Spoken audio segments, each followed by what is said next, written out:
대림절 기간을 우리가 지나며 성탄절까지 누가복음에 기록된 예수님의 탄생에 대한 말씀을 한번 살펴보고자 합니다.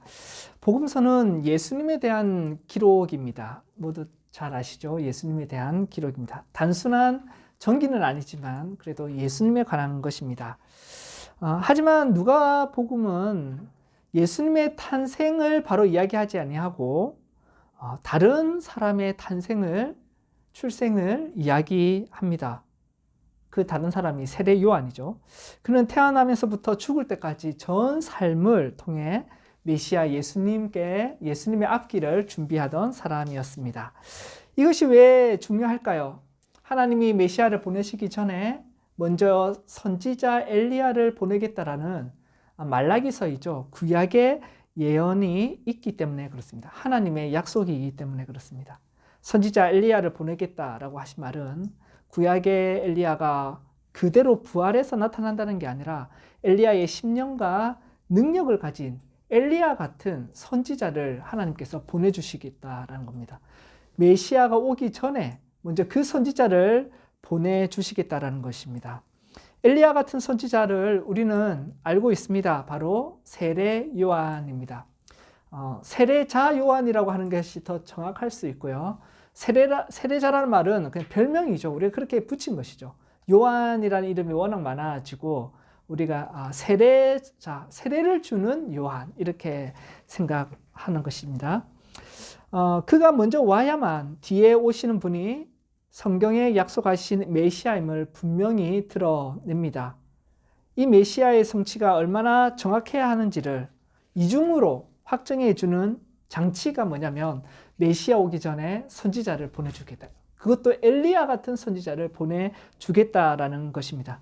그래서 섣불리 그 누구도 내가 메시아다 이렇게 주장할 수 없습니다.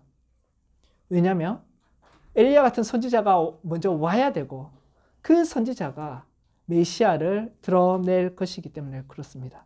그래서 그 선지자 엘리야와 같은 선지자의 증언 없이는 메시아로서의 자격을 얻지를 못하겠죠. 그뿐만 아니라 세례자 요한을 통하여서 강팍한 이스라엘이 메시아를 더욱 잘 믿을 수 있도록 하나님께서 준비 작업을 해 주신다라는 것입니다. 이 얼마나 은혜로우신 하나님입니까? 메시아가 왔을 때 하나님의 백성들이 아무도 안 믿을까 봐 먼저 선지자 엘리야와 같은 자를 보내주셔서 그들의 마음을 하나님께로 잘 인도하도록 하신 장치가 세례 요한입니다. 요한이라는 이름 자체가 무슨 뜻입니까? 하나님은 은혜로우시다라는 뜻입니다. 그러니까 세례 요한을 보내주시는 것 자체가 얼마나 하나님이 은혜로우신 분인지 그냥 복음 전하고 안 믿으면 그만이 아니라 잘 믿을 수 있도록 그 마음의 밭을 이렇게 갈아서 옥토가 되도록 해주시는 분이 하나님이시고 그 역할을 세례 요한이 한 것입니다. 그래서 누가복음에서는 이 세례 요한의 출생을 예고하는 장면이 먼저 나오고 이어서 예수님의 탄생을 예고하는 장면이 나오는 것이죠. 세례 요한의 출생의 예고를 누가 들었냐면 그의 아버지 스가랴가 들었습니다. 성경에 따르면 유대왕 헤롯 때의 사가랴입니다. 사가랴라는 제사장이 있었습니다. 그리고 사가랴의 아내는 아론 족속에 속한 엘리사벳이다라고 누가복음은 기록하고 있습니다. 사가랴는 제사장이니까 레위 지파에 속해 있는 또 경건한 가문이고 그리고 사가랴의 아내는 제사장은 처녀랑은 무조건 결혼해야 합니다. 근데 가부랑 결혼할 수 없습니다. 근데 처녀랑 결혼했는데 이 엘리사벳이 또한 아론은 레위 지파 가운데 아론이라고 하면 대제사장, 첫 번째 대제사장의 계열에 있는 가문이죠. 너무나도 고귀한 그러한 가문의 딸과 사가랴가 결혼을 했습니다. 이 둘 다 하나님 앞에 의로운 사람이다라고 성경은 증언합니다. 주님의 모든 계명과 규율을 흠 없이 지켰다라고 누가복음은 평가합니다. 흠잡을 데 없이 잘 지켰다라는 말은 결코 죄가 없다라는 말이 아니겠죠. 하나님을 사랑하고 하나님의 말씀에 순종하는 그 노력하면서 살았다라는 뜻입니다. 여러분 달리기를 할 때 진짜 결승전에 바로 들어가고 싶은 사람은 어떻게 합니까? 몸을 숙여가지고 전력을 다해서 달립니다. 달리기 경주에서 몸을 이렇게 뒤로 하거나 뒤로 하면서 달리는 사람은 1등으로 골인할 생각이 없는 사람이죠. 그것처럼 전심을 다해 흠없이 행하였다라고 할 때는 하나님의 평가는 뭐냐면 어쨌든 이 말씀을 지키려고 지키는 쪽으로 삶의 태도가 쏠려 있다라는 것입니다. 그래서 삶의 태도가 불순종이 아니라 뒤로 이렇게 제껴져 있는 게 아니라 뭐 뛰면 뛰고 말면 말고 그게 아니라 내가 지킬 수 있으면 지키고 안 지키면 안 지키고 그런 의미가 아니라 하나님의 말씀이라면 무조건 지키겠다라는 그 몸이 쏠려서 순종으로 기울어져 있다. 그렇게 우리가 생각하면 되겠습니다. 그것을 두고 하나님이 이 사람은 의로운 사람이고 그리고 흠잡을 데가 없이 잘 지켰다라고 평가해 주신 것이죠. 근데 여러분 이 진술이 굉장히 우리가 주목할 만한 진술입니다. 왜냐하면 당시 종교 지도자들은 굉장히 타락해 있었기 때문에 그렇죠. 포로기 이후에 제사장 제도의 우여곡절이 참으로 많습니다. 시대가 흐를수록 제사장 제도라는 것은 유지가 되는데 왜냐하면 구약에 나와 있으니까요. 하지만 그 제사장의 자격이 있는 사람들이 제사장을 하는 것이 아닌 매간매직도 이루어지기 시작했다라는 것입니다. 결국은 유대 땅을 지배하는 제국이 대제사장을 임명하게 되고 그리고 마음에 안 들면 대제사장도 잘라버리고 그렇게 되었죠. 예수님 시대의 헤롯과 그리고 로마 총독들은 자신들에게 충성하는 사람을 대제사장으로 이렇게 세웠던 것입니다. 마음에 안 들면 잘라버리고요. 로마 제국이 대제사장이 있는 옷을 보관했습니다. 총독이 보관했습니다. 그래서 속죄일이나 필요할 때 대제사장이 어디로 가야 됩니까? 로마 총독한테 가서 옷 좀 주십시오. 이렇게 하는 거죠. 그게 굉장히 상징적인 의미입니다. 다스린다라는 거죠. 대제사장의 옷에 12보석도 있고 12지파가 있는 이스라엘 자체를 나타내는 것이 대제사장의 옷인데 그것을 로마 총독이 딱 가지고 있었던 것입니다. 하지만 여러분 그럼에도 불구하고 모든 제사장이 다 타락하지 않았습니다. 하나님께서는 배교의 시대 가운데서도 반드시 남은 자를 남겨두시는 것이죠. 사가랴가 그러한 제사장 중 한 명이었습니다. 사가랴는 지방에 사는 제사장이었습니다. 제사장이라는 역할은 성전을 보존하고 또 관리하고 사람들에게 성전 관리를 하지 아니할 때는 사람들에게 또 성경도 가르치고 예배를 인도하고 성전에서 일을 하는 사람이 하나님의 종들이 제사장이었죠. 다윗의 기록을 보면 다윗은 제사장을 1000명씩 12그룹으로 12반열이라고 말할 수도 있고 12조라고 할 수도 있는데 1000명씩 12그룹으로 나눠서 24그룹으로 나눠서 그렇게 배치를 하였습니다.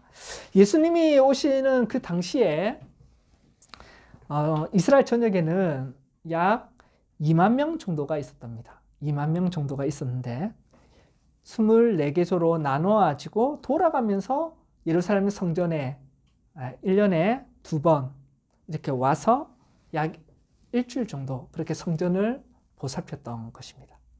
그래서 성전에 주둔하는 사람은 계속 있던 사람은 대제사장이나 그런 귀족들이고 지방에 다 흩어져 있는 제사장들이 24그룹이 돌아가면서 이렇게 일정한 기간 동안에 성전에 와서 봉사했던 것이죠. 그래서 사가랴는 아비야 그룹에 속해 있었고 그 아비야 그룹이 이제 순번이 되어서 예루살렘 성전에서 근무하는 동안에 벌어진 일이 오늘 우리가 읽은 본문입니다. 자, 예루살렘 성전에 제사장들이 왔습니다. 와서 이제 예루살렘 성전을 섬깁니다. 제사도 많이 드리죠. 청소도 하고 이렇게 관리를 합니다. 근데 그 중에 제일 중요한 일 중에 하나가 뭐냐면 성전에 이제 성소, 안뜰 말고 성소에 들어가지고 지성소에는 함부로 못 들어가죠. 성소에서 향을 피우는 것입니다. 향을. 이 향을 피운다는 것은 향이 성도의 기도를 상징하고 향을 피움으로써 성도들의 기도를 하나님께로 올려드리는 것이죠. 그래서 특별히 이 성소에는 그럼 누가 들어가냐? 한 그룹에 1000명 정도가 있고 1000명 정도가 이렇게 예루살렘 성전에 왔는데 그 성소에 들어가서 할 사람이 누구냐라고 할 때 경력대로 합시다 이런 거 없었습니다. 제비를 뽑았습니다. 제비를 뽑아서 갔는데 그러면 제비를 안 뽑힌 사람은 평생 그 영광스러운 자리에 들어가지 못할 수도 있는 것이죠. 근데 한 번도 뽑히지 않았던 스가랴가 이때 제비를 뽑아서 당첨이 되는 것입니다. 왜 한 번도 안 했다는 증거가 뭐냐라고 하면 향단에 향을 피우는 것은 오직 일평생 딱 한 번만 봉사할 수 있는 것이었습니다. 그 기록들 유대인들의 기록에 보면 그렇기 때문에 지금 스가랴가 제비가 뽑혔다라는 것은 늙은 나이까지 한 번도 그런 영광을 누리지 못했다라는 것을 우리는 알게 됩니다. 하나님이 제비 뽑기를 통해 이때 스가랴를 분향하게 하셨습니다. 왜 그렇게 하신지는 우리가 곧 알게 됩니다. 스가랴가 분향하는 동안에 온 백성들은 밖에서 기도하고 있었다라고 기록됩니다. 에스라, 느헤미야 이런 얘기 우리 잘 아시죠? 바벨론의 유수 포로로 잡혀간 후에 유다의 구원을 위해서 유다 민족들은 계속해서 기도를 해왔습니다. 그들의 가장 큰 기도는 주님의 날이 와서 열방들을 심판하시고 우리를 구원해 주십시오라는 그 간절한 기도를 해왔다라는 것입니다. 우리 교회가 매일 성경 큐티 하는데 오늘 큐티 본문도 시편 137편도 바로 그것입니다. 이스라엘의 구원을 하나님께 드리는 기도 중 하나인 것이죠. 스가랴가 분향을 하고 제사장으로서 이제 민족을 위해 기도할 때에 나머지 제사장들과 예배에 참석한 사람들은 분향소에서 피어오르는 그 연기를 보고 함께 밖에서 기도했다라는 것입니다. 하나님의 구원을 기다리는 그 기도하는 자들에게 하나님이 특별하게 응답하신 것이죠. 그래서 스가랴가 향을 피우면서 제사장으로서 민족의 구원을 위하여 메시아의 강림을 위하여 간절히 기도하고 그 연기를 보고 들어가지 못한 많은 제사장들과 그리고 특별히 예배에 참석한 경건한 성도들이 신자들이 하나님께 기도하는 장면입니다. 그때에 기도할 때에 하나님이 가브리엘 천사를 보내셔서 놀라운 소식을 전해주시는 것이죠. 11절부터 13절까지 제가 한번 읽어보겠습니다. 주의 사자가 그에게 나타나 향단 우편에 선지라. 스가랴가 보고 놀라며 무서워하니 천사가 그에게 이르되 스가랴여 무서워하지 말라. 너의 간구함이 들린지라. 내 아내 엘리사벳이 내게 아들을 낳아 주리니 그 이름을 요한이라 하라. 이렇게 되어 있습니다. 13절에 너의 간구함이 들렸다라고 되어 있거든요. 그래서 너의 간구함이, 너의 기도가 하나님이 들으셨다. 그래서 어떻게 해요? 너의 아내 엘리사벳이 네게 아들을 낳아 줄 것이고 이름을 요한이라 하라. 이렇게 되어 있습니다. 그럼 우리가 그냥 단순하게 읽을 때 스가랴가 무슨 기도했다고 생각하기 쉬울까요? 하나님 자식을 주십시오라고 향단에서 기도했다고 생각하기 쉽지만 그렇지 않습니다. 제사장은 그런 기도하지 않습니다. 하나님의 백성의 대표로서 향단에 올릴 때는 하나님의 구원을, 메시아가 오심을 기도하고 있었던 것입니다. 그리고 이미 나이가 너무 늦었기 때문에 자녀에 대한 기도를 하지 않았음을 우리는 나중에 또한 보게 됩니다. 그래서 13절에 너의 간구함이 들린지라 라고 할 때는 향을 피우면서 기도한 것은 이스라엘의 구원과 메시아의 오심을 기도하는 것이죠. 근데 하나님 메시아가 오게 해주십시오라는 그 간절한 기도에 대한 응답으로서 하나님께서 한 아이를 주겠다라는 기적적인 아이를 또한 줍니다. 잉태 못할 나이의 여인에게 한 아이를 줍니다. 그래서 메시아를 구하는 기도의 응답으로 누구를 주셨다고요? 세례 요한이 태어나게 하셨다라는 것입니다. 스가랴는 가브리엘이 한 아이가 태어날 것이다라고 할 때, 야, 혹시 메시아가 태어날까라고 생각했을까요? 그렇지는 않았을 것입니다. 먼저는 사가랴도 제사장이기 때문에 구약의 많은 성경을 잘 알고 있었고, 처녀가 잉태하여 아이를 낳기 때문에 자기 부인이 아이를 낳는다는 것은 해당되지 않는 것이죠. 또한 메시아는 다윗의 자손으로 유다 지파에서 나와야 됩니다. 지금 사가랴는 레위 지파이기 때문에 레위 지파에서 나오지 않습니다. 메시아는 아니지만 특별한 인물이었던 것입니다. 이 아이는 나실인과 같이 하나님의 특별한 뜻을 위해서 구별되었습니다. 또한 놀랍게도 성령이 충만했습니다. 오순절 성령 강림 전에는 하나님께서 일부 사람들, 하나님이 사용하시는 사람들에게 성령으로 충만케 하였는데, 이 아이는 태에서부터 하나님의 성령의 충만함을 받게 되는 정말 특별한 아이죠. 그리고 엘리야의 심령과 능력으로 하나님의 도구가 될 것입니다. 엘리야와 같은 인물이란 말이죠. 구약의 말라기 선지자가 죽고 나서 400년간, 약 400년간 이스라엘은 선지자의 음성이 끊겨버렸습니다. 그리고 나서 엘리야 같은 선지자가 갑자기 등장할 것이고, 그럼 사람들이 다 알겠죠. 그리고 나서 그리스도가 오심을 알린다라는 것입니다.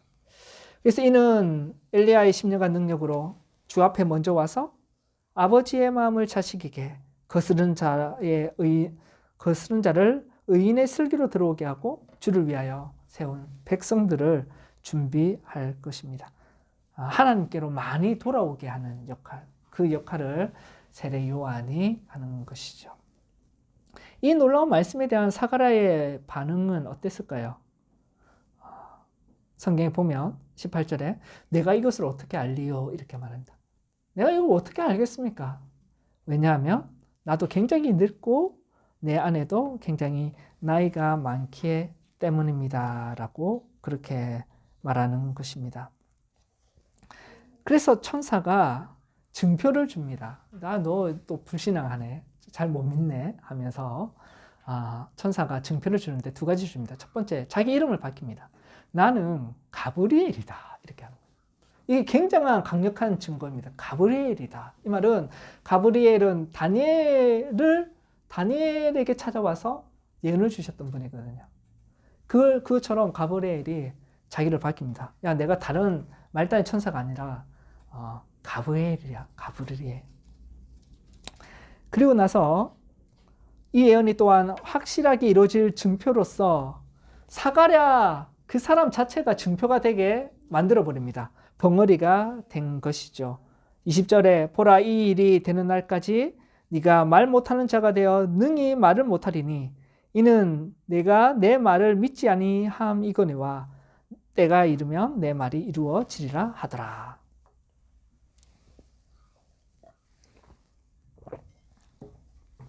사람들은 제사장이 나와서 관례에 따라 이제 민수기의 복을 선언하기를 기다렸습니다. 우리가 예배 마칠 때 민수기 복을 선언하는데 제사장이 향단에 다 향을 올려드리고 기도하고 나올 때 이제 하나님 백성들을 향하여 두 손을 들어 하나님의 복을 선언하는 것이죠. 제사장이 복을 주는 게 아니라 하나님께서 복을 주시는데 제사장의 선포를 통해 주시는 것입니다. 목사가 축도라는 표현을 많이 쓰는데 축도라는 말은 축복 기도죠.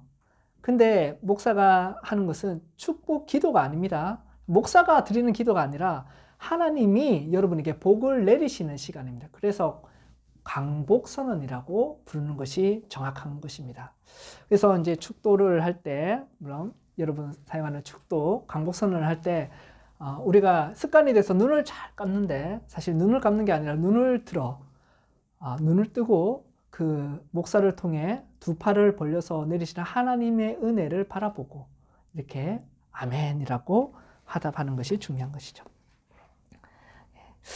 그런데 사가랴가 나와서 이제 민수기의 복을 선언해야 되는데 말을 하지 못합니다. 그래서 손짓으로 뭔가를 막 알립니다. 그래서 사람들은 그걸 보고 추측하는 거죠. 성소에서 이상을 보았음을 이제 알게 됩니다. 분명히 뭐 환상을 보았구나. 천사를 보아서 말문을 닫혀버렸구나. 늙은 사가랴, 늙은 엘리사벳이 아이를 잉태할 것이다 라는 기적과 같은 일의 증표가 뭐다? 하면 가브리엘 또한 사가랴 자신 자체가 증표였는데 그것을 사람들에게 보여줍니다.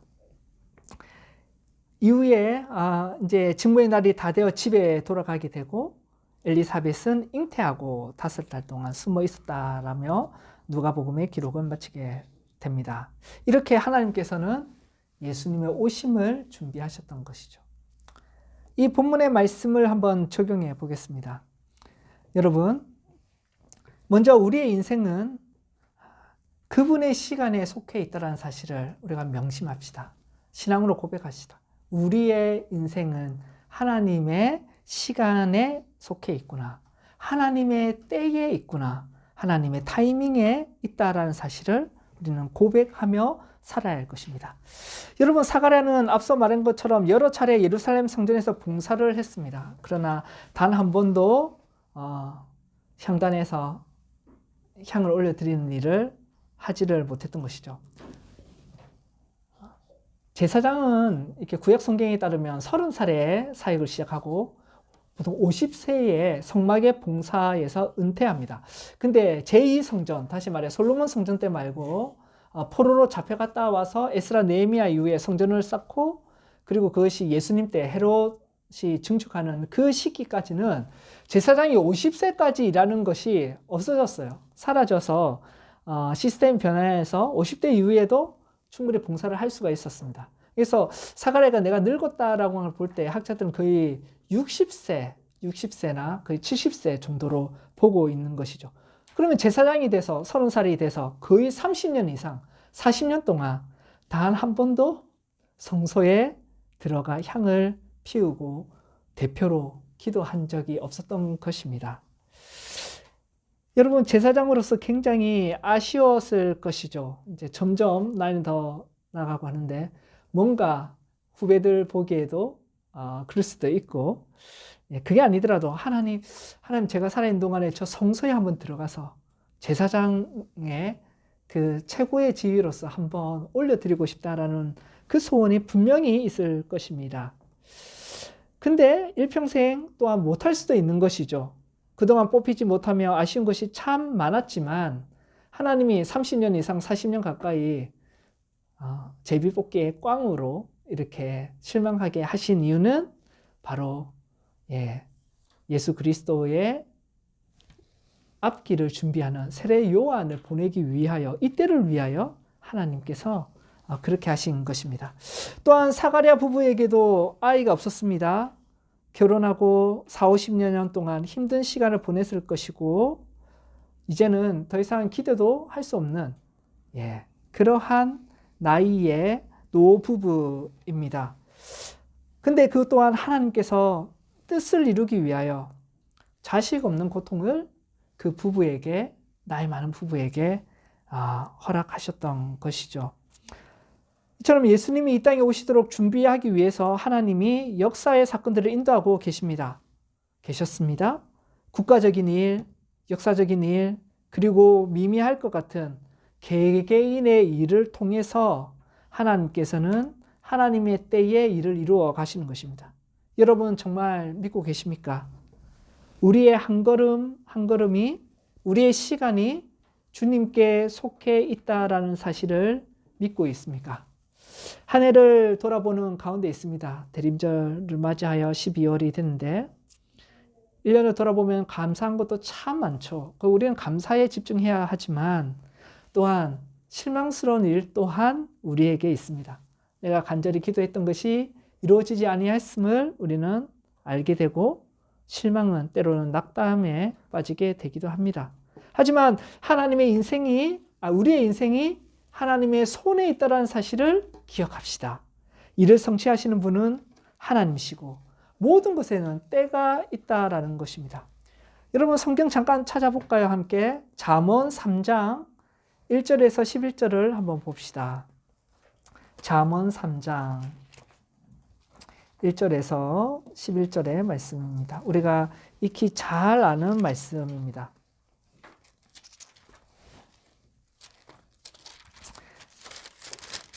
잠언 3장 1절에서 11절 우리 한 절씩 교독하겠습니다.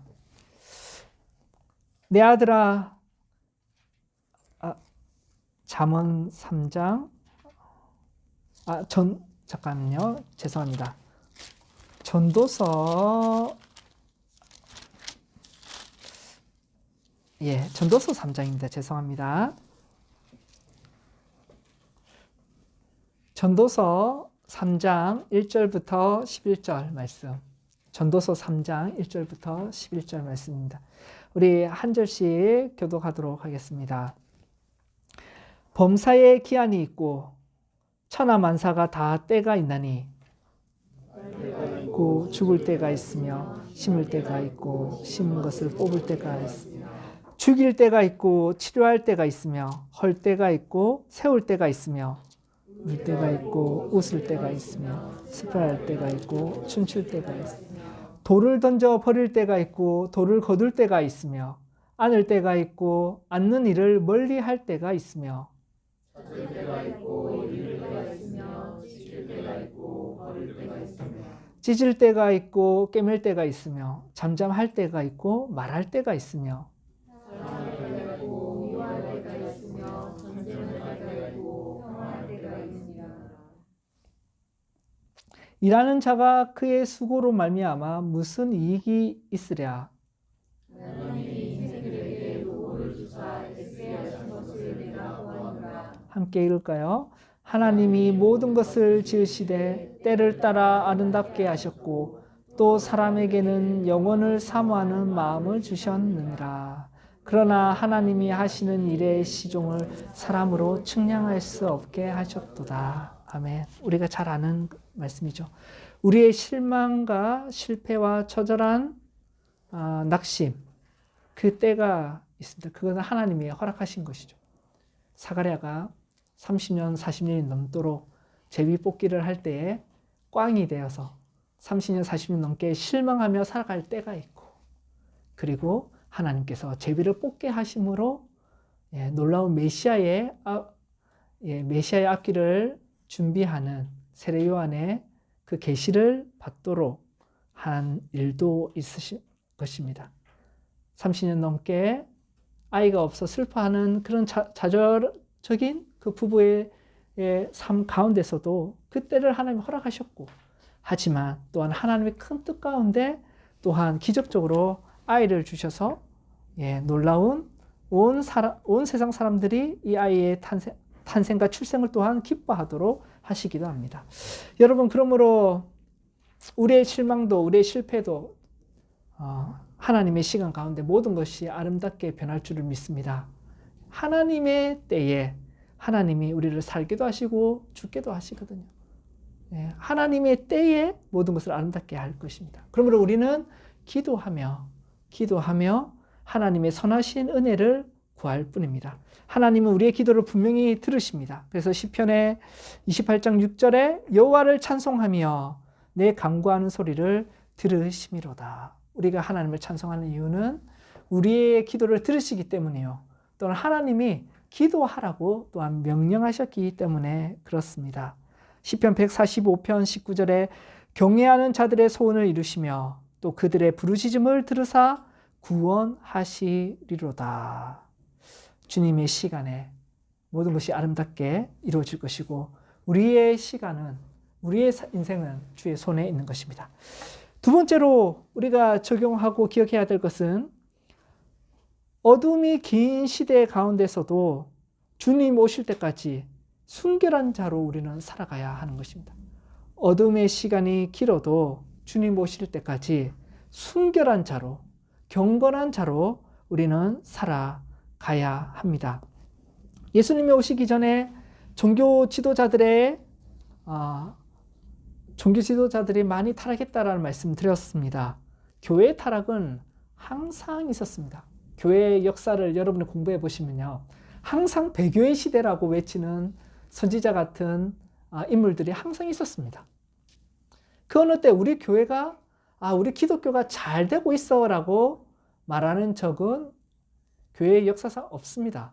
만약 그랬다면 우리는 선줄로 생각하거든 넘어질 줄 알라고 하신 말씀을 또한 우리는 기억해야 하는 것입니다. 초대 교회 때도 그렇고요. 지난 2000여 년의 교회 역사 가운데 항상 개혁의 운동은 있었습니다.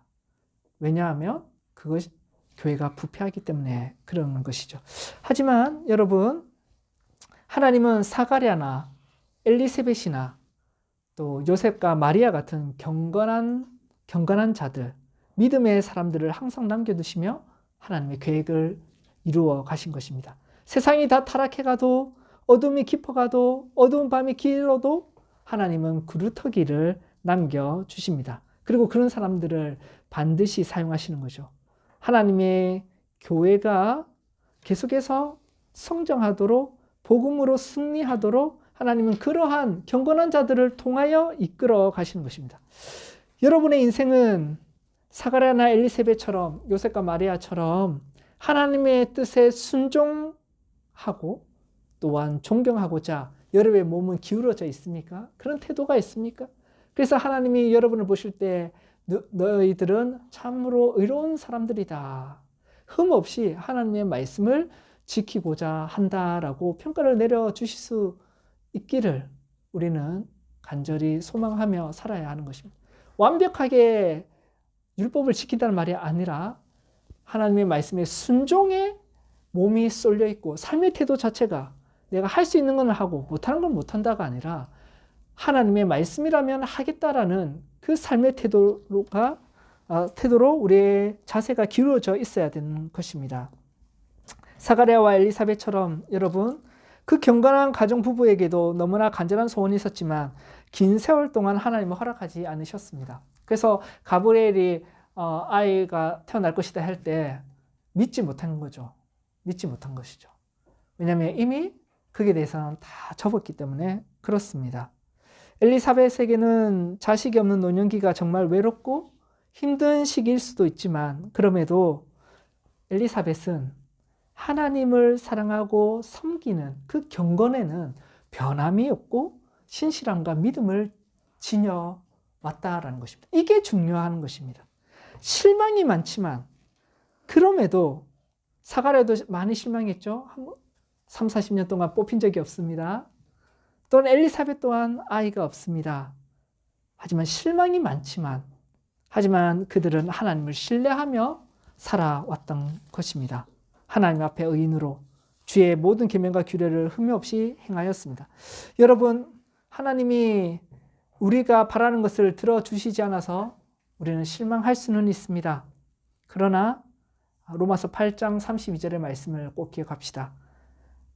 자기 아들을 아끼지 아니하시고 우리 모든 사람을 위하여 내주시니가 어찌 그 아들과 함께 모든 것을 우리에게 주시지 아니하겠느냐.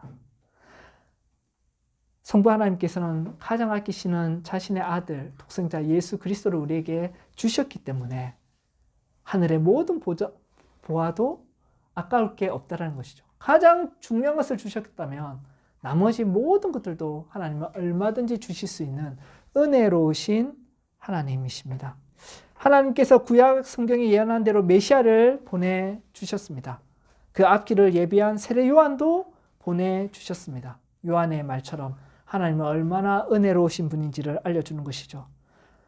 하나님의 아들 예수님은 우리에게 영원한 벌을 피하도록 하시고 또한 영원한 생명을 누리도록 십자가에 자신을 내어주셨습니다. 부활하고 승천하시어 우리의 신실한 주님께서는 또한 반드시 다시 오실 것입니다. 주님의 복음은 반드시 이루어집니다. 복음 안에 우리는 항상 하나님의 은혜 가운데 있는 것입니다. 그래서 여러분, 가장 소중한 아들을 주신 성부 하나님은 하늘의 온갖 좋은 것도 여러분에게 아끼지 아니하시는 분입니다. 하나님은 은혜로우시고 여러분이 원하는 것은 아끼지 아니하시는 분입니다. 그러나 때때로 우리가 실망할 때에는 하나님을 신뢰해야 하는 것이죠. 하나님을 신뢰해야 하는 것이죠. 실망과 불신앙은 같이 갑니다. 왜 실망합니까? 이것이 나에게 가장 좋은 길인데 하나님은 그것도 알지 못하고 이 길로 나를 인도 안 하시고 이것이 나에게 정말 필요한 것인데 하나님은 전능하다는 하나님이 이것도 알지 못하고 이걸 안 주시네. 이거는 하나님의 전능함과 하나님의 성품과 은혜로우심과 자애로우심에 대한 불신앙 때문에 그런 것이죠. 여러분, 실망해도 빨리 돌아서서 우리는 경건하게 살아가야 합니다. 여러분, 우리의 실망과 불신 때문에 하나님과 동행하는 기쁨이 손상돼서는 안 됩니다. 정말 그러한 사람은 어리석은 인생을 살아갈 수밖에 없습니다. 하나님을 신뢰하고 전능하신 하나님을 믿고 고백하는 우리가 실망 때문에, 하나님께 받지 못한 것들 때문에 내가 지금 이 순간 매일매일 하나님과 동행해야 되는 기쁨을 누리지 못한다면 얼마나 많은 것들을 잃어버리고 있는 것입니다. 실망해도 하나님의 보배로운 뜻을 구하며 인내하며 경건한 자로 살아가십시다. 이러한 자신의 인생이 하나님의 소원과 하나님의 타이밍에 있다는 사실을 믿고 또한 하나님 때에 모든 것이 아름답게 변할 것이고 어두운 시간 가운데서도 예수님은 반드시 오시기 때문에 그때 예수님께 정말 착하고 충성된 종이라는 칭찬을 받기 위하여 경건한 자로 온 세상이 타락하고 온 세상이 하나님을 대적하고 살아도 그럼에도 불구하고 순결한 자로 살아가시는 은평시민교회 모든 성도님들 되시길 간절히 바랍니다. 아멘.